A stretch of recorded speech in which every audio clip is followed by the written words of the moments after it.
Ba-da-bum-bum, bum-bum-bum-bum-bum, ba-ba-bum. Hey, Tyler. Come on in here.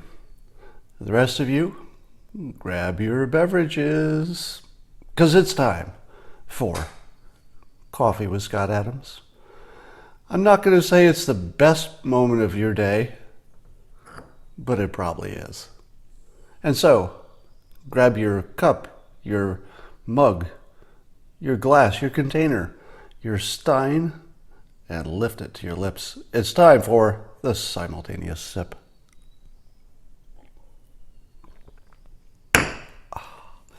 Let's talk about midterm turnout.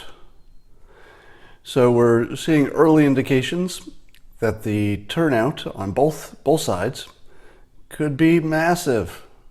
Could be massive. And we'll talk about that, but I just saw a comment that said Q is back. I believe Q is back to say everybody should vote, right? Isn't that all Q said?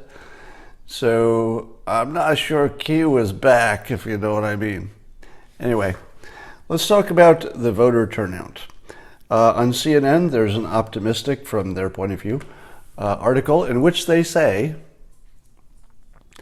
that the young might turn out in greater numbers for this election than any prior midterm election. And if that's true, what does that tell us?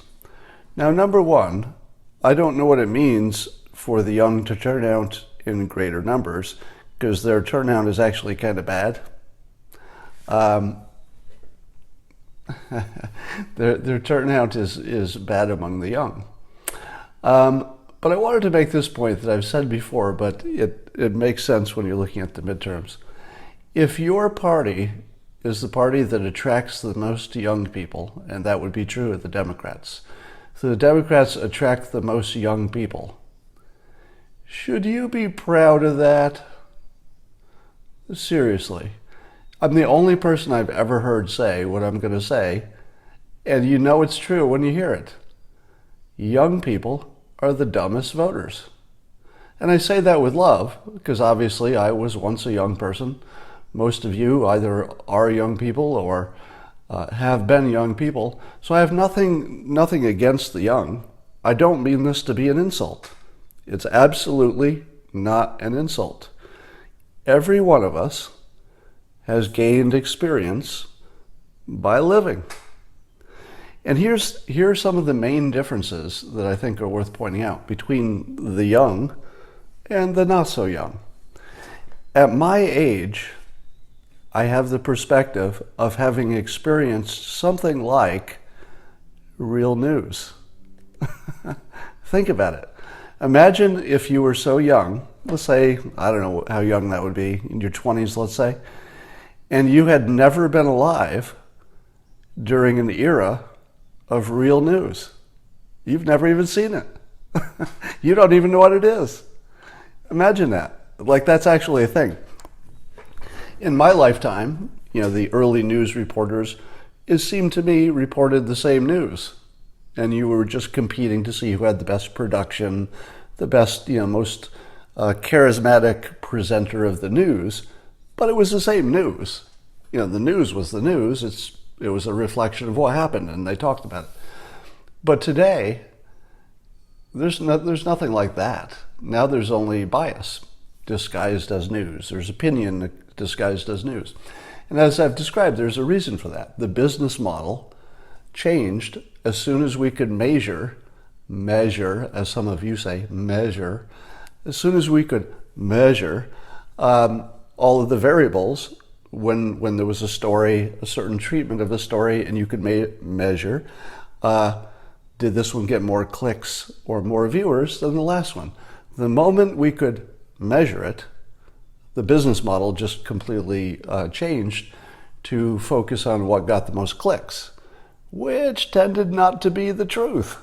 The truth doesn't get you many clicks, because the truth is, balanced and boring. But the non-truth, I think the President of the United States is actually a Nazi. Okay, that stuff, that'll get you some clicks. I think Soros is actually a vampire who has come back to destroy humanity. Well, that's going to get you some clicks. All right. So if you're in your 20s, you have never been alive during an era of actual news. You've never even seen it. Think about that. What would your worldview be if you were born into a world where the people around you, the people you trusted, let's say, because most Democrats hang around with Democrats, most Republicans grew up in Republican families, not all of them, but enough for my point. You would actually have grown up in a world where you believed that MSNBC was telling you the news, or the CNN, or even Fox News. It's true on all sides, right? You would believe that you were getting something like the news. There's nothing like that happening. It used to happen. It happened when I was a kid. And I'm not giving you when I was a kid, people were better. I'm not telling you that. I'm telling you that there was something specific that changed. Technology changed to allow us to measure how people respond to stories, and that guaranteed that we would no longer see the news. We would hear some biased presentation because that's where the clicks are. Now, imagine if you were young and you had not yet experienced how many times you are lied to. And I like to use climate change as the perfect example of young versus older point of view. If you were young and you were born into a world that says, look, science is the standard by which we determine truth. It's not perfect, but the standard is a good one to adhere to. If scientists have judged and peer reviewed and looked at it, and the consensus is in one area, that is really reliable, and you should treat that like it's true. That would be a good opinion for somebody in their 20s. It's what they're raised to believe. Science is the truth. Not every time, but it's it's good form. It's smart to act as if it's the closest thing to truth we have. If you're my age, you have seen that be false so many times that it doesn't even seem like a thing anymore, right? So whether or not climate science, I'll just use this as an example, is true or false, I'm just talking about how an old person looks at it versus how a young person looks at it. A young person says, I've been taught to believe science gives us truth, not every time, but enough that we should treat that as the closest thing we have to the truth. You're in your 20s, that's what you've been taught. You're my age, and you've seen that doesn't work so often that really, most of the time, what we think is science is really where the money is biasing people.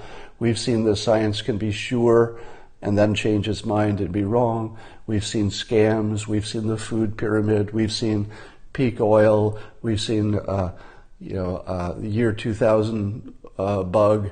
So we've seen all of these things that science and the experts agreed were true that were absolutely not true.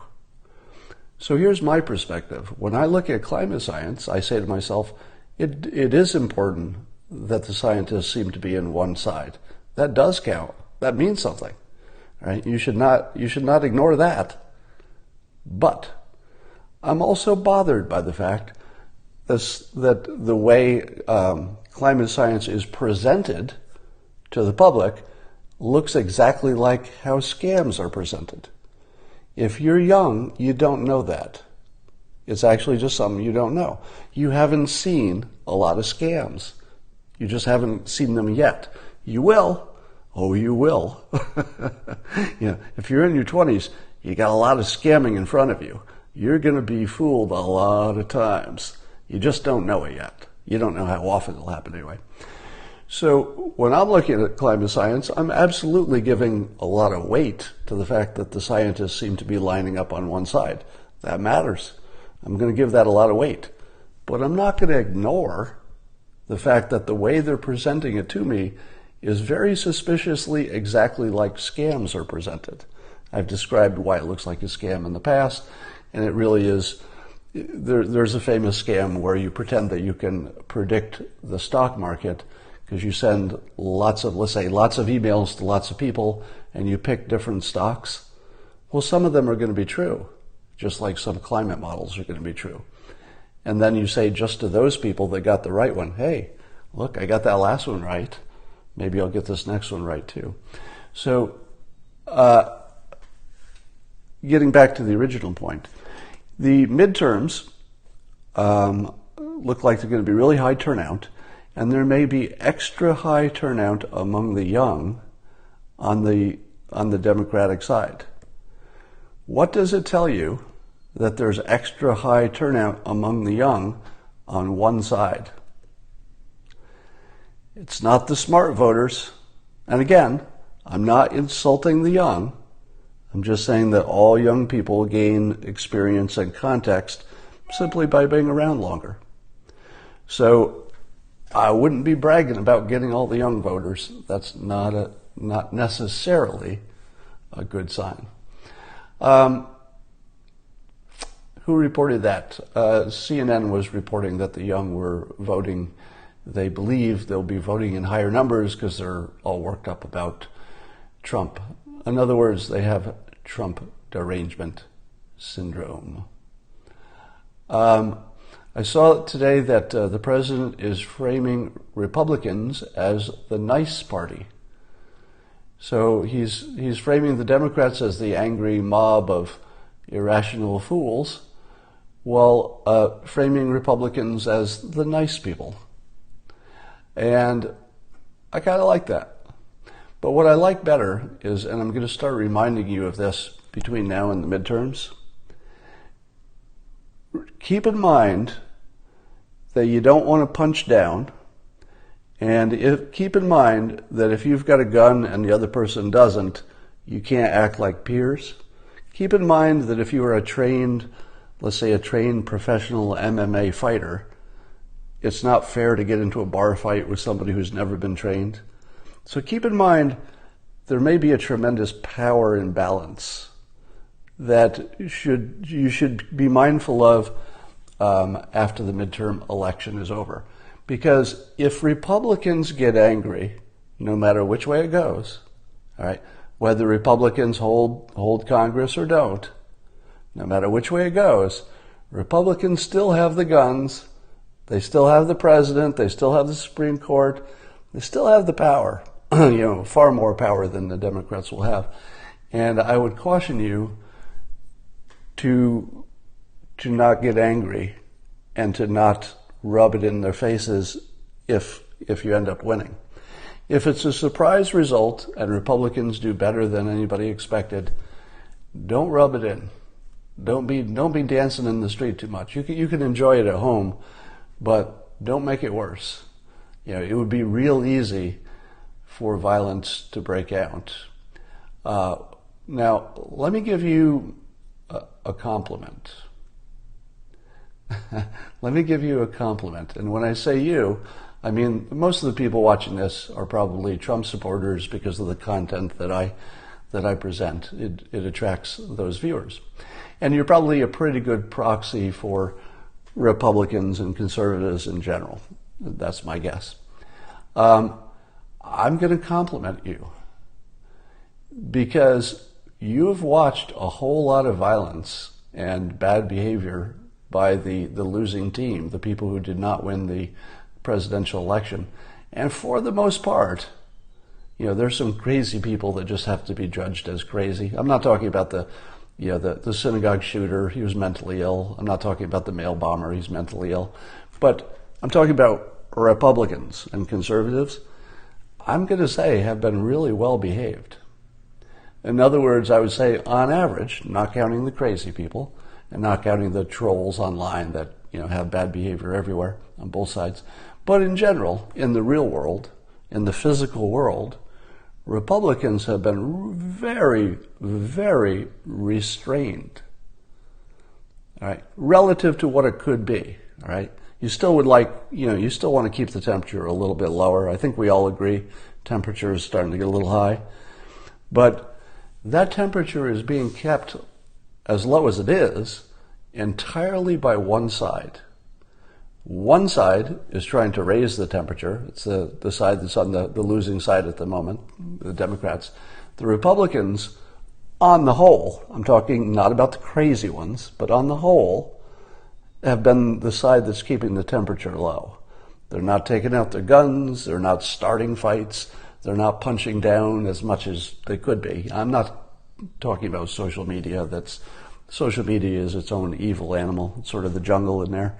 But in the real world, where you have fists and clubs and guns and cars and stuff, Republicans have been well behaved for 2 years. Better than I might have expected, actually. So I'm impressed.